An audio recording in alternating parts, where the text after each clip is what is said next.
Okay, so with the Eagles beating the Packers, they are now the number one team in the NFC. And with it being prime time, NFL teams that watch this defense better be scared. Meanwhile, the offense, after 2 weeks of preparation, couldn't get anything to go right, but they knew when they needed it the most, the three players that will get the job done. An ugly win for sure. So let's talk about the good, the bad, and even the ugly. What is going on, everybody? I go by Philly Mike, and it's the Philly Talk Podcast. If you understand things need to be corrected on offense, but are excited about 7-2, do me a favor. Hit the like, subscribe to the channel, and turn on that notification bell so you don't miss the videos.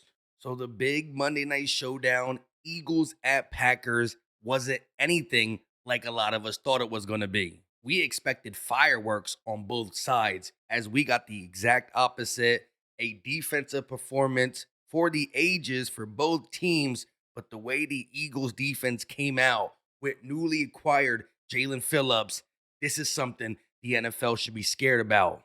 It took 3 plays last night to hear Jalen Phillips have his name called.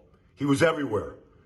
And he was the single best defensive player on the field last night. Watch this long arm stab and the power right here. Collapse in the pocket where Jordan Love has no choice but to backtrack right into the waiting arms of Jalen's son. That's how teamwork does it. One guy feeds another player.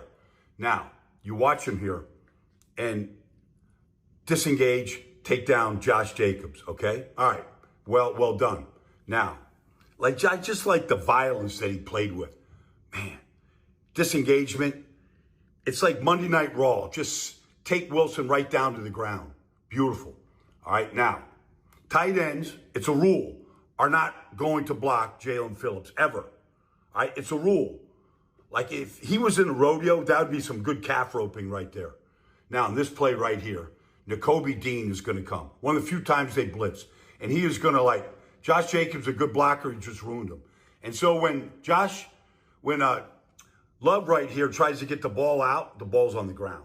They were in scoring position until Jalen Phillips recovered it. Fumble recovery, all right? All over the place. Now, you watch him right here, and he's a spy, all right? He's a spy and when Jordan Love breaks the pocket, you watch the speed that he chases Jordan Love down with. They got themselves not just a guy, they got themselves a great player. This is the type of pass rush they haven't seen all year. He swims Zach Tom, then he gets rid of him, then he gets to Jordan Love. He is exactly what the Eagles needed. Exactly. 4th and 1. Here you go. 4th and 1. You ruin that tight end. You take Josh Jacobs down. Here comes Blankenship. Finish the game out. He finished the game. Blankenship recovers.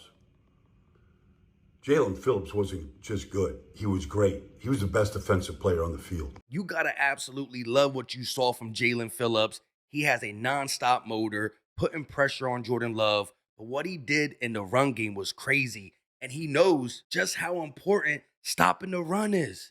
I mean, that's equally as important, if not more important.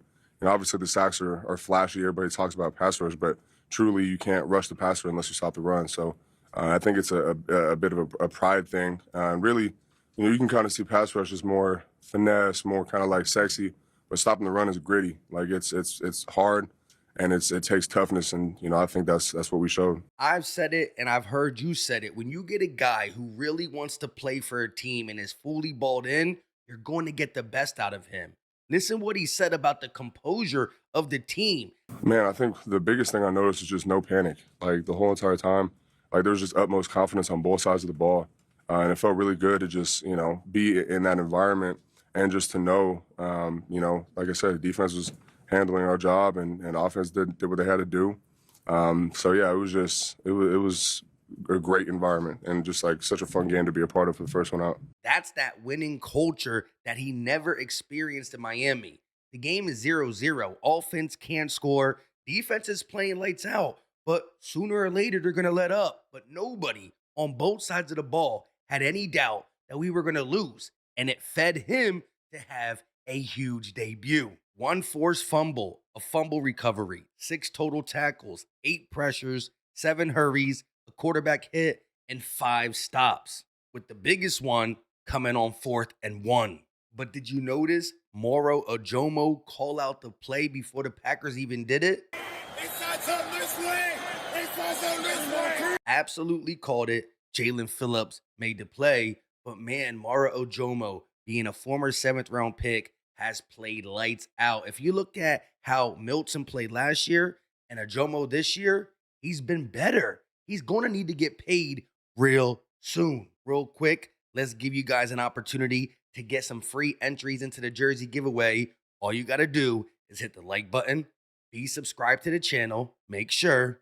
Also, look down and see if you got the notification bell hit. If not, hit it so you know when we drop videos or go live. And last but not least, go to the comment section and put 7 and 2 top of the NFC. By doing that, you will get a free entry into the jersey giveaway on December 1st. Now, before we talk more about the defense, because that's what we saw a lot of Monday night versus the Packers, I do want to hear from Baldy as he breaks down the 2 plays that changed the game on offense. I'm talking about Saquon Barkley's big-time catch and run with AJ blocking out front, and then the dagger to the Slim Reaper, Devontae Smith. There was 1 touchdown scored in the game, and it came on this 3rd and 7 in the 4th quarter. The Packers right here are in cover 1. They've got a free safety, man-to-man right here. But nobody picks up Saquon coming out of the backfield. It's a blown assignment, clearly a blown assignment. Somebody's responsible for Saquon, and he goes 41 yards on 3rd and 7. All right, they get the explosive play. They flip the field position. You watch the protection right here. It's excellent. You got Mulata on Parsons right here. All right, somebody missed Saquon. Once he gets out in the open field, a Saquon move to spin to win, picks up a block, 41 yards. Next play, very next play. Here comes Dotson in motion. And they get Devontae Smith down the field, one-on-one with the free safety, Evan Williams, and Jalen throws the touchdown. But on the play, it's a perfect cradle of love. I'm not sure what the Packers are doing. They're not really rushing. It's a 3-man rush. Jalen's got all kinds of time to make this throw. Now, there's a point on this flight of the ball between Evan Williams, right here, Evan Williams and Devontae Smith. They both jump off their left foot. But the Slim Reaper jumps quicker, higher, and faster to take the ball away from Evan Williams. It's a great play by Smitty. Great throw by Jalen. There's just something about this Eagles team, even when we stink on offense, just being clutch. Now, granted, I am concerned that we had 2 weeks after coming off our best 2 performances. I'm talking about the Minnesota Vikings game with 2 wide receivers over 100 yards and the Kelly Green game versus the Giants where we had 2 rushers over 100 yards. So obviously there's no reason with more time to prepare we come out flat on offense, and I blame the most on the play calling. But Jalen Hurts definitely was off his game. He took full responsibility about the fumble. Plus on the field goal drive, he missed Grant Calcaterra. But it wasn't on him. There were execution problems too. Saquon Barkley slipping, nobody blocking Packer players, so they're hitting him behind the line. Jordan Mailata falling, so he's getting hit behind the line. Delay of games, which is Jalen Hurts' responsibility, although the play keeps coming in later and later and later, I believe. And then you got the false starts and all that other stuff. We low-key were beating ourselves. And against teams like the Lions, against teams like the Rams, if we come out 2 quarters flat, maybe we could beat the Rams. We prove it. Don't want to do that again. It was too close, but we proved it. But this was like 3.5 quarters of super flat football. Of course, they asked A.J. Brown about the frustrations on offense, but this time he played it correct. How do you balance being happy that you beat a really good Packers team on the road with the frustration of leaving some meat on the bone as an offense? I wouldn't say it's about being happy or frustrated or anything. I think it's me just coming to work with the mindset of just getting better. Yeah. And that's what we have to do. I absolutely love what he said, but I got to straight say it. A.J. Brown needs more targets. We're talking about 60 minutes of football.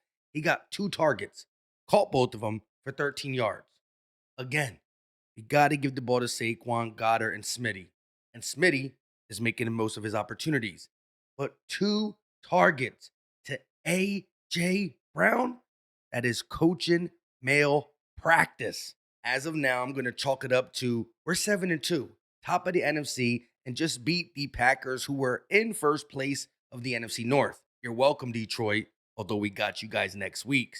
All that being said, if we continue to see offensive performances like this, then we got to hit the panic button.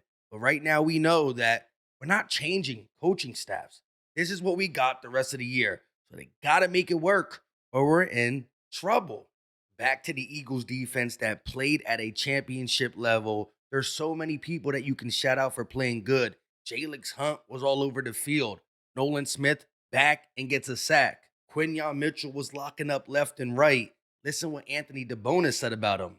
Eagles Quinyon Mitchell has allowed just 25 receptions on 55 targets in 2025 per PFF. Mitchell has allowed the lowest passer rating 60.3 and completion percentage 45.5 among cornerbacks with 500 plus defensive snap in 2025. Can you straight up say all pro season loading? Now, I know we don't want to give credit to Adoree Jackson, but he held his own for the most part as well, came up crucial in certain situations. But let's go over to Nakobe Dean. According to Thomas R. Peterson, he only played 65% of the snaps because of rotation with Jahad Campbell, but he had 6 solo tackles, which led the team, a tackle for loss, a forced fumble, a sack, and a 90.1 grade, which was the highest of all defensive players in this game. That's what I love about our defense. Everybody takes turns doing what they do. Nakobe Dean, Jalen Carter, Jaelan Phillips, Jalen Hunt. Like, this is the first game we had all our pieces. Even BG got in, almost got a tackle. But I think the defense is definitely going to pave the way, if we stay healthy, for another championship run. Because the offense will score points sooner or later.